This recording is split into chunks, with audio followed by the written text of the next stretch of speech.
Hello, everybody, and welcome to this week's lesson on video game level flow.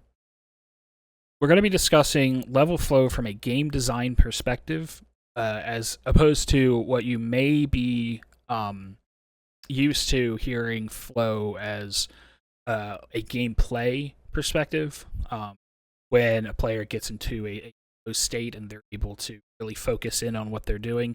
That's a little different from what we do as game designers. We would like to get players to achieve that flow state when playing the game, and using our own design flow allows us to better predict when that. So, what is level flow? From a game design perspective, level flow is the intentional design for how players interact through a level. This can include paths that the player can take, different puzzles and challenges that they face in the way of that path, and general timing and things that you expect to happen while the player is playing through that level. Why do we want to have good level flow? We want to keep players engaged in the content, be playing the game, and motivated to finish it, to have fun with it. And so we are using design. I hesitate to say tricks, but design components to better influence the player. So there are a couple of elements that we design for with regards to flow. The first of which is space. We want to make sure that we understand how much space the player will have, where in that space they're allowed to move, and what they are able to do within that space. So this is different if we're in a very large open world 3D space with a lot of height and a lot of distance in the X and Y, versus a linear level, a 2D platformer where the player can only move in two directions, or the player can only move from left to right, or whatever. We want to make sure that the design that we have in mind for this space fits where the player will be able to move and interact. A second is spacing, or the next is pacing. So pacing is the speed or the rhythm that the player will go through the level. The pacing that we want to achieve in a level will dictate the challenge of that level. So if we're, for instance, in a 2D platformer, say a Sonic, in a Sonic game, you don't want to slow the player down very much. You want them to move through the level at a reasonable pace, and that's the challenge: is how fast can you get through that level. We want to make sure that there are objects, scenery, obstacles, and things that allow the player to successfully navigate while keeping that rhythm. On the other hand, if we're doing something with a lot of combat, we need to be sure that the combat challenges in the level that we're designing are able to allow the player to finish them and keep pace and and continue moving at a clip that they would expect to move through that level. So if we had, say, I guess a famous-ish example of this would be like in Pokemon Generation 1 games with Mount Moon, or is it Mount Moon, or is it the cave with all the Zubats, where people often complain that there are too many Zubats in the cave. It can sometimes feel, if you're getting combat encounter after combat encounter, that it doesn't feel like you're getting through anywhere, and it becomes a slog.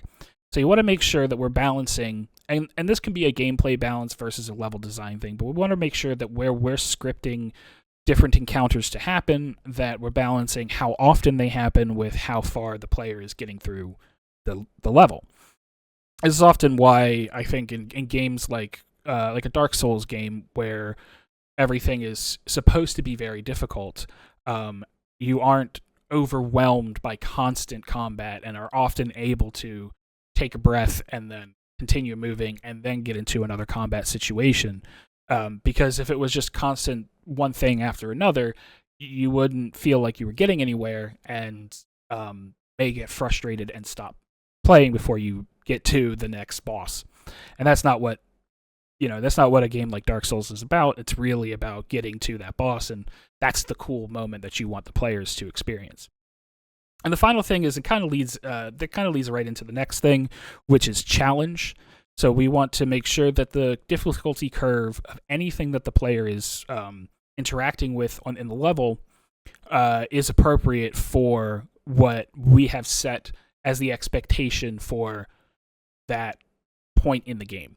So if the obstacles or the puzzles or the combat is expected to be interacted with, and not something that's like an optional boss or a secret thing, we want to make sure that if the player has to engage with it, that they can expect kind of how difficult it's going to be to get through that.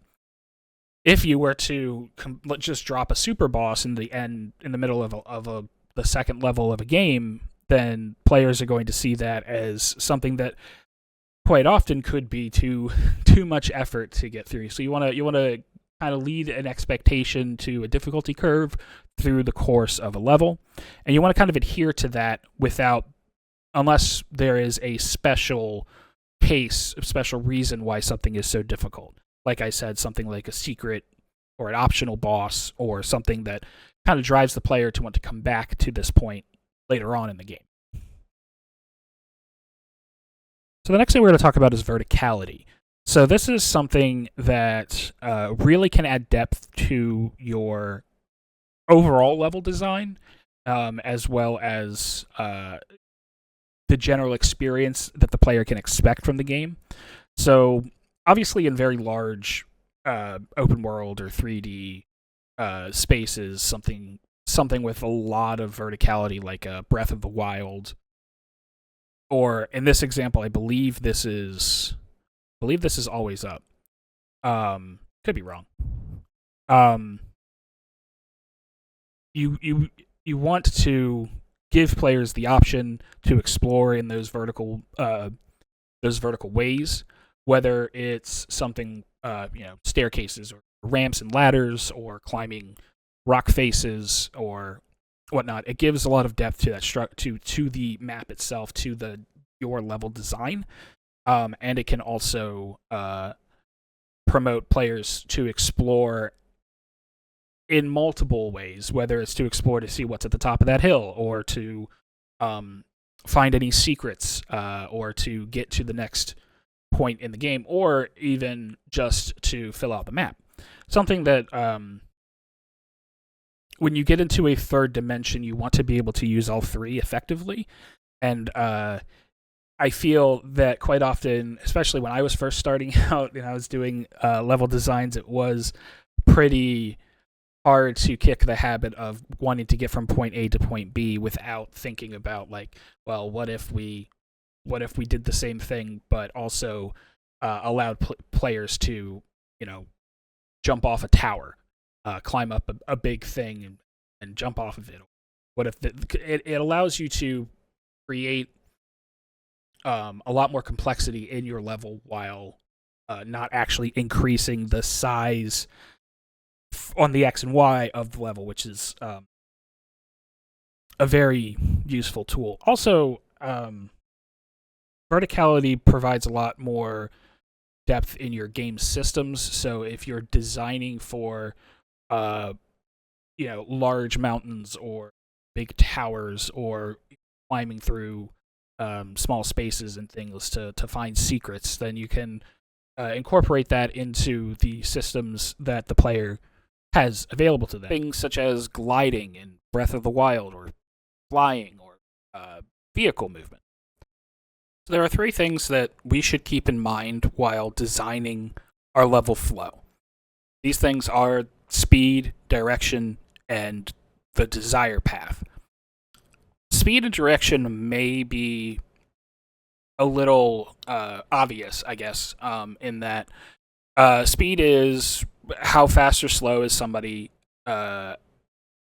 moving along a path. do we have the correct rhythm of speed that we want to see? Is there something in the way that's causing that speed to reduce? Is there something that the player can do to greatly increase it? We want to keep all those things in mind.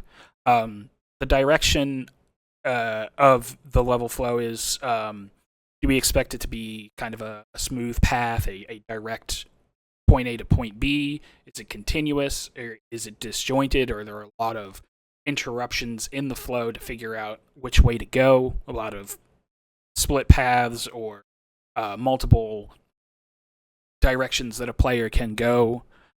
Is this something that we want, or is this something that we want to eliminate? And then the desire path is kind of bringing this all together.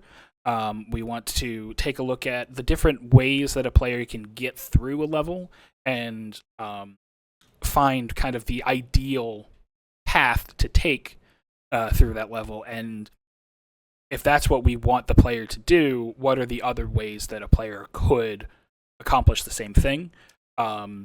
We want to have multiple ways for a player to finish a level. Do we want to have other potential paths that a player can take? And if we don't want them, then we should eliminate them through things you see often are obstacles, impassable things, walls or rock formations or forests and things like that. And if we want that to be something that the player can explore, we want to make sure to point it out in a way that a player can notice while they're going through the level. Next up, we'll talk about a little bit how we kind of point out the direction that we intend a player to go. I was going to say that a player is supposed to go, but really, if we are designing multiple paths in mind, then we just want to guide the player for them to figure out the best way to go, or the way that they want to go to explore the area that they're in. This is done in a couple of different ways in level design. Some of them are a little bit more obvious, things that you probably can tell from the image that I have provided in the slide. Things that are a little bit more infamous, and also things that can be more subtle, but can influence the player to take a path one way or the other. Direct influence through arrows, things that specifically direct a player's attention to a path or to an objective. A sign saying town is this way, or the directional arrow that blinks at you when you take too long on a screen in Sonic, stuff like that. Things like lighting, where this can be a lot more subtle and can be something that the player may not even recognize as a hint. But if you're lighting areas in specific ways to draw player attention, that lighting can be used as that visual cue. In addition, if you are lighting things in a way to make things more mysterious or more hidden, that could also influence the player to want to take a look and to explore what that is, because it could be something hidden. It could be a secret or a hidden path. And then we get into the color method, which is something that you may notice, like the yellow paint that you see quite often in games now. And whether or not you think that yellow paint is useful as a guiding tool for players, it is definitely something that is becoming more common, or has become more common in the past couple of years, specifically for accessibility reasons. And color can be used effectively while not being as jarring. It's something that you could use in the same way as yellow paint is used to mark things that players can interact with. It could be used to mark areas that players shouldn't interact with, to distinguish hostile things versus safe things. In the game Mirror's Edge, they do this really well, where Mirror's Edge is specifically, the color palette is designed in a way to keep the player moving at as fast as possible through a level. So you'll have hints where one path will be red, one path will be blue. Things that you can interact with that take you the correct direction are red. Things that will take you to dead ends or to combat encounters and things are blue.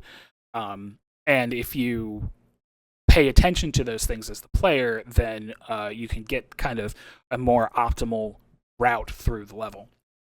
The final thing is sound, which I guess could be it's a little bit more obvious to the player when they're playing and they walk into a certain area and then the music changes to a combat music or to something foreboding. Music can be used to guide players to let them know that they're in areas that a certain challenge can be expected to happen.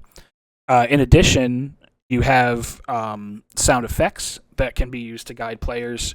The sound of a busy city in the distance that gets louder and louder the closer you get to it can tell the player, I'm going towards a city, and therefore probably a place that I want to go to talk to people, get more quests, things like that.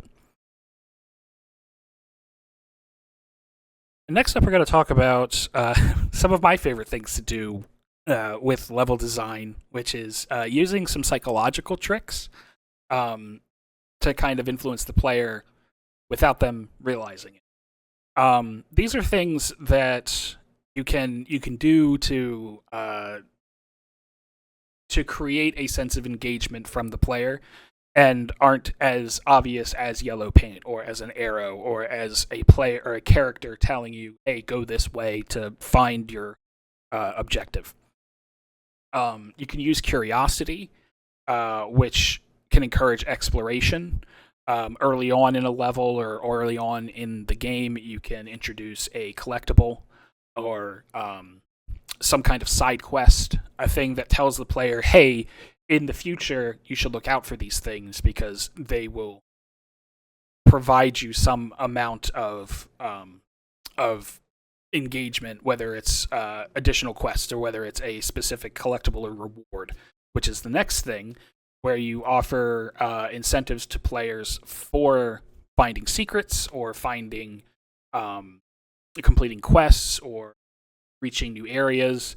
When players are rewarded for completing exploring an entire map, they're more likely to want to explore the map if there are things for them to find that can help them. If there are secret weapons or armor or whatever that will help them, then they're more incentivized to look at places and search places that you wouldn't otherwise expect a player to visit.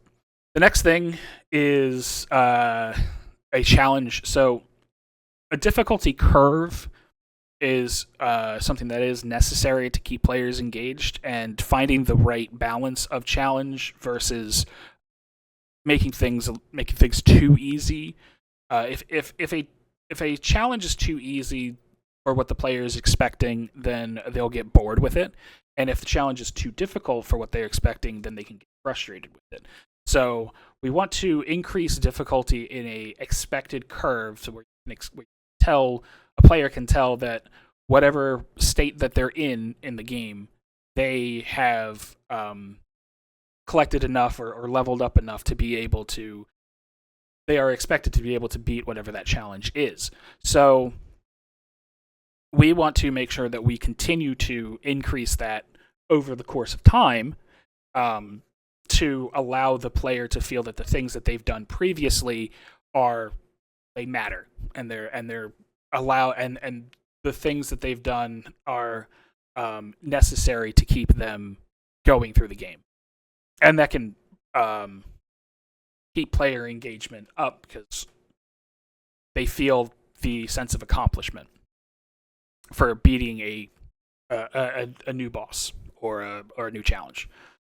And we want to keep a rhythm. So this is kind of like if we were to. This is different from the movement rhythm and flow or in level flow, where we want to keep kind of a predictable flow for the challenges and rewards that players can expect. We want to make sure that there's not a huge drought of stuff to do from one section to another. Or we want to make sure that we don't front load all of the rewards that a player gets and then not give them anything for beating enemies or for completing levels for a while. We want to make sure that kind of a carrot and carrot on a stick method where we want to kind of just keep them wanting to know what the next thing that they're going to achieve is, and keeping those things kind of at a steady pace is important to keep them engaged and not fall off. I think this is one of the biggest issues with a lot of free-to-play games where they front-load a lot of, that dopamine hit of here's a lot of stuff for you to start with, and then hit a super hard difficulty curve and make it really difficult for players, or make it really scarce for players to continue to get rewards or get a sense of accomplishment in the middle areas of a game. So you want to make sure that you are kind of constantly giving something to the player that's new, that keeps them engaged with with the level as they go through it. And the last thing is, this is more of a kind of additional additional reading, I guess, not really, but an additional thought exercise. These are some examples of very good level flow in different structures. So Super Mario Brothers, obviously one of the original 2D platformers. It's something that kind of everybody goes back to as this is the original platformer level design. Go left to the right, get to the end of the stage, beat the enemies, and get all the power ups and things to clear the level. Super Mario is very linear. It has very consistent pacing and has very clear objectives. Compare that to something like Breath of the Wild, where this is a massive open world. There's a lot of emergent gameplay, which is to things that the player is able to discover that adds to the complexity of the game. So new abilities, new gear, heart containers, or I guess Korok seeds in Breath of the Wild that increase your ability, stamina, or health, allow you to make challenges easier, and promote a lot of exploration.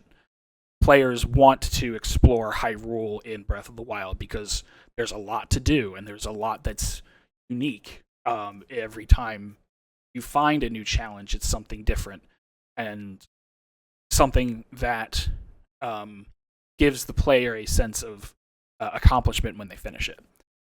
And the last one is kind of a bit of a mix of both. So Half-Life 2 is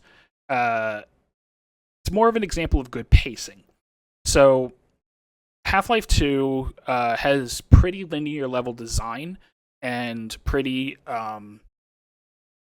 what's the word I'm looking for?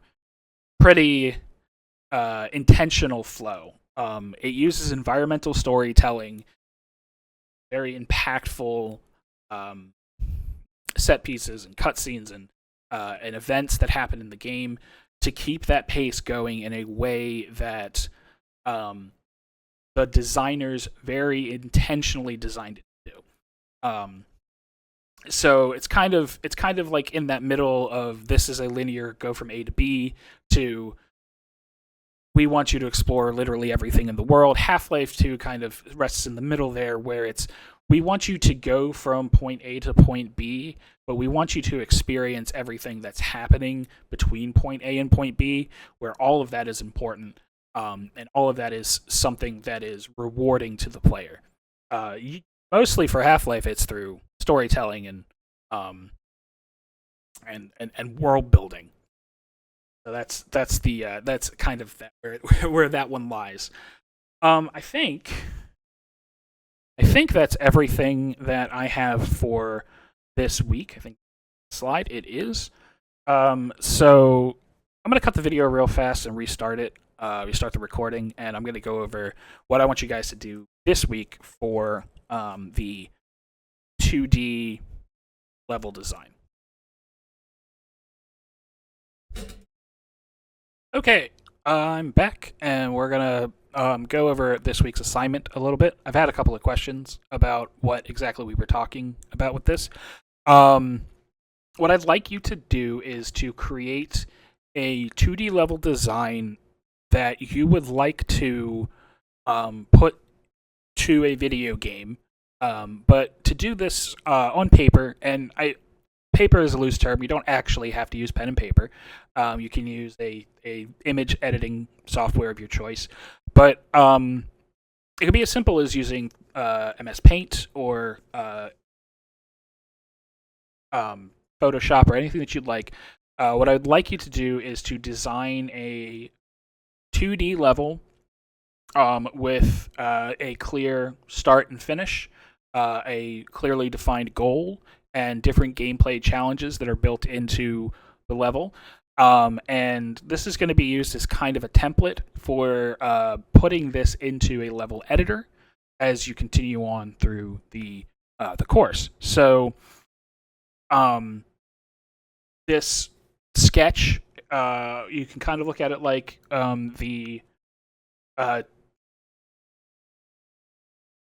this map from Lost Post Race in Ashes of Kanaka that I talked about previously, where we have kind of this is the full map from a top-down view of the area of Lost Post Race, and we have this flow, these arrows that are kind of showing where the player starts.